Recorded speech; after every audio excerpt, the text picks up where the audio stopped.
Hello guys, welcome to my channel learn something. Guys, हमारी पिछली video में हमने एमएस एक्सेल का एक ऐसा फॉर्मूला डिस्कस किया था जो आपके काफ़ी यूज़फुल है, जिसका नाम था फ़िल्टर फंक्शन।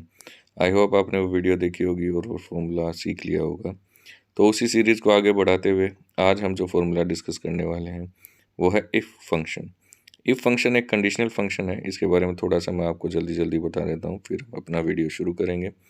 तो इफ फंक्शन क्या होता है गाइस? इफ फंक्शन, अगर सपोज आपको एक्सेल में कभी एक ऐसी सिचुएशन आपको फेस करनी पड़े जहाँ पर आपको कंडीशन लगानी पड़े। कंडीशन इन द सेंस कि वो ट्रू और फॉल्स भी हो सकती है, वो मोर और लेस भी हो सकती है, वो येस और नो भी हो सकती है। तो ऐसी कोई कंडीशन अगर आपको लगानी पड़े और उस कंडीशन पे डिपेंडेंट आपको कोई रिजल्ट या कोई आउटपुट आपको अगर देना पड़े, तब इस फॉर्मूले का हम यूज़ करेंगे। बहुत ही सिंपल फॉर्मूला है लेकिन बहुत ज़्यादा यूज़फुल है। कई जगह ऐसा काम आ जाता है कि आप सोचोगे कि यार मुझे ये फॉर्मूला सीख के सही किया मैंने, बहुत अच्छा हुआ जो मुझे ये फॉर्मूला आता था। तो इसका सिंटैक्स मैं आपको बता देता हूँ। आइए जल्दी जल्दी से आज की वीडियो हम शुरू करते हैं। वीडियो में अंत तक मेरे साथ बने रहिए गाइस, और आई होप जब ये वीडियो ख़त्म होगी तब तक आप ये फॉर्मूला सीख चुके होंगे।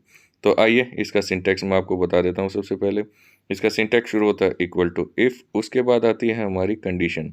कंडीशन कुछ भी हो सकती है guys, true, false, yes, no, greater than, less than, equal to, not equal to. जब कंडीशन हो जाती है उसके बाद जो फर्स्ट थिंग आती है वो है इफ़ ट्रू, और जो सेकंड आती है वो है इफ़ फॉल्स। यानी कि अगर कंडीशन ट्रू हो तो वो क्या आर्गूमेंट दे या क्या रिजल्ट वापस दे, और जो अगर कंडीशन फॉल्स हो तो वो क्या रिजल्ट दे। तो यहाँ पर एक छोटे से एग्जांपल से आपको सिखाता हूँ। यहाँ पर आप देख सकते हैं कि मेरे पास एक छोटी सी टेबल है। सपोज ये एक सेल्स की टेबल है जिसमें टारगेट दिए हुए हैं और उनकी एक्चुअल सेल्स दी हुई है। डिपेंडिंग ऑन एक्चुअल सेल्स कि वो टारगेट से ज़्यादा है या नहीं है, उस एम्प्लॉय को इंसेंटिव दिया जाना है। इंसेंटिव अगली टेबल में लिखा हुआ है। तो गाइज यहाँ पर आपको ये मैं समझा देता हूँ कि सपोज किसी भी एम्प्लॉय को सेल्स का टारगेट दिया हुआ है, सेल्समैन को, अगर वो उसने अपना टारगेट पूरा कर लिया तो उसे इंसेंटिव मिलेगा। अगर टारगेट नहीं पूरा किया तो उसे इंसेंटिव नहीं मिलेगा। अलग अलग पोजीशन, अलग अलग ब्रांड, अलग अलग मार्केटिंग के लिए अलग अलग इंसेंटिव है। तो यहाँ पर हम शुरू करते हैं। जैसा कि सपोज फर्स्ट जो मेरी रो है उसमें लिखा हुआ है कि जो टारगेट है वो 20 और एक्चुअल जो सेल है वो 50। तो अगर इसका टारगेट पूरा हो जाए, यानी कि अगर एक्चुअल सेल टारगेट से ज़्यादा हो, तो उसे इंसेंटिव मिल जाए, और इंसेंटिव भी कितना मिले, 90। तो अगर आपको सपोज यहाँ तो 4-5 ही है तो आप मैनुअली लिख सकते हो, लेकिन मैं हमेशा ये बात आपको बताता हूँ कि जो हम जनरलाइज करते हैं कॉन्सेप्ट, वो बड़ी बड़ी टेबल्स में यूज़ होता है। तो यहाँ पर मेरा मकसद सिर्फ आपको फॉर्मूला सिखाना है, और फिर वो फॉर्मूला बहुत बड़ी टेबल में आप यूज़ कर सकते हैं जहाँ पर भी आपको उसका यूज़ हो। तो आइए शुरू करते हैं। यहाँ पर मैं आपको फॉर्मूला एक बार लगा के दिखा देता हूँ। तो फॉर्मूले की जो स्टार्ट है वो होती है equal to if bracket start. Bracket start होने के बाद जो हम सबसे पहले कंडीशन है वो ये लगाएंगे कि क्या जो एक्चुअल सेल्स है वो टारगेट से ज़्यादा है। इज़ जो actual sale greater than equal to target. तो ये हमने लगा दी है कंडीशन। अगर कंडीशन ट्रू हो जाए तो हमें क्या करना है, हमें उसे इंसेंटिव दे देना है। अगर कंडीशन ट्रू ना हो, यानी कि if the condition is false, then we have to give zero incentive. बेचारे को कुछ नहीं मिलेगा। और ये हमारा फॉर्मूला यहाँ सेट हो गया है। अब हमें कुछ नहीं करना है, सिर्फ कंट्रोल डी करना है, और पूरी की पूरी टेबल में ये बता देगा कि किसे इंसेंटिव मिलेगा और किसे इंसेंटिव नहीं मिलेगा। यहाँ आप देख सकते हैं कि जहाँ जहाँ एक्चुअल सेल्स टारगेट से ज़्यादा है वहाँ इंसेंटिव मिला है, और जहाँ एक्चुअल सेल्स टारगेट से कम है वहाँ इंसेंटिव नहीं मिलेगा। तो गाइज़ ये एक छोटा सा मैंने फंक्शन आपको लगा के दिखाया। अब सपोज़ अगर आप चाहते हैं कि इसी इफ फॉर्मूले में मैं कैलकुलेशन भी कर लूँ, तो वो भी मैं आपको लगा के दिखा देता हूँ कि सपोज़ जो एक्चुअल सेल और टारगेट है उसके अकॉर्डिंग मैं कंडीशन लगाऊँ, और मैं आपको ये बताऊँ कि उसमें एक सर्टेन परसेंटेज मिले अगर टारगेट कंप्लीट हो, और सर्टेन परसेंटेज मिले अगर टारगेट कंप्लीट ना हो। तो वही फॉर्मूला मैं फिर से लगाता हूँ। If actual is greater than target, then suppose कि हमें 20% इसको इंसेंटिव देना है, तो मैं क्या करूँगा, मैं एक्चुअल को मल्टीप्लाई कर दूंगा 20% से, और मेरा जो टारगेट है, जो मेरा जो इंसेंटिव है वो यहाँ पर कैलकुलेट हो जाएगा। सपोज़ अगर ये टारगेट पूरा ना कर पाए तो भी बेचारे को कुछ मिलना चाहिए, तो चलिए 5% दे देते हैं।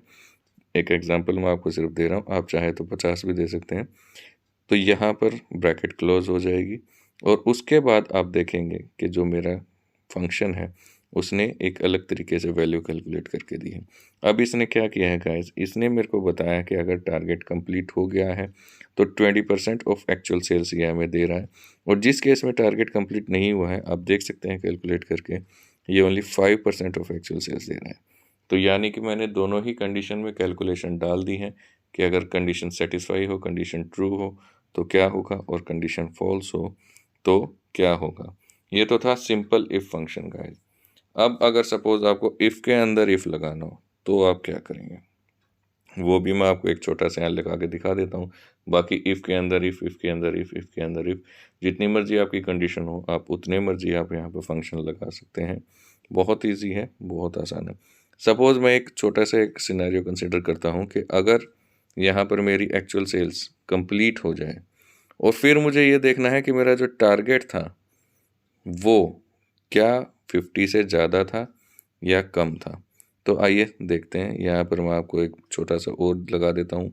ट्रू कंडीशन यानी कि अगर फर्स्ट मेरी जो एक्चुअल सेल्स है वो टारगेट से ज़्यादा हो तो मैं ये चेक करूँ कि क्या मेरा टारगेट जो है वो 50 से ज़्यादा है। अगर 50 से ज़्यादा है तो मुझे उसको और भी ज़्यादा इंसेंटिव देना है, मतलब मुझे उसको 50% इंसेंटिव देना है एक्चुअल सेल्स का। अगर वो 50 से कम है तो ऑब्वियसली क्योंकि टारगेट पूरा हुआ ही है तो मुझे नॉर्मल सिनेरियो जो कि है पिछले केस में था 20% उसे देना है इंसेंटिव। और अगर सपोज़ वो जो टारगेट है वो कंप्लीट नहीं हुआ है, जो एक्चुअल सेल्स है वो टारगेट से कम है, तो मैं क्या करूँगा, तो मैं उसे वही सिंपल 5% दे दूँगा। तो यहाँ पर आप देख सकते हैं कि मैंने इस फॉर्मूले को थोड़ा सा मॉडिफाई कर दिया है। मैंने इस कंडीशन के अंदर एक और कंडीशन डाल दी है कि अगर मेरा जो टारगेट है वो पूरा हो रहा है, मेरी एक्चुअल सेल्स टारगेट से ज़्यादा है, तो मैं एक और कंडीशन चेक करूँगा कि क्या मेरा टारगेट 50 से ज़्यादा था। अगर 50 से ज़्यादा हो तो मैं उसमें एक और आउटपुट चेंज कर दूँगा कि अगर 50 से ज़्यादा हो तो वो 50% इंसेंटिव दे। तो यहाँ पर आप देख सकते हैं कि मैंने इफ़ के अंदर इफ़ फॉर्मूले का यूज़ किया है। ये भी बहुत सिंपल है गाइज़। अब मैं यहाँ पर मैंने सिर्फ 2 कंडीशन लगाई हैं, जैसा कि मैंने स्टार्टिंग में बताया था। आप इसमें जितने मर्ज़ी कंडीशन लगा सकते हो। जैसी मर्ज़ी सिचुएशन हो, जो मर्ज़ी आपको कंडीशन लगानी हो, वो सारी आप इसमें लगा सकते हैं और आपका इफ़ फंक्शन यूज़फुल है, आपके काम आएगा। तो इसको आप अपनी एक्सेल शीट में प्रैक्टिस करके देखिए। अगर आपको कहीं भी कोई भी क्वेरी आती है, कोई भी प्रॉब्लम आती है, तो आप हमें कमेंट्स करके ज़रूर बताइएगा। हम आपकी क्वेरी को रिज़ॉल्व करने की पूरी कोशिश करेंगे। और ऐसे ही हम कल फिर एक नया वीडियो लेकर आपके सामने हाज़िर होंगे, क्योंकि हमारी आज की वीडियो यहीं पर समाप्त होती है। तो गाइज़ अब आपसे विदा लेते हैं। अलविदा, टाटा, बाय बाय।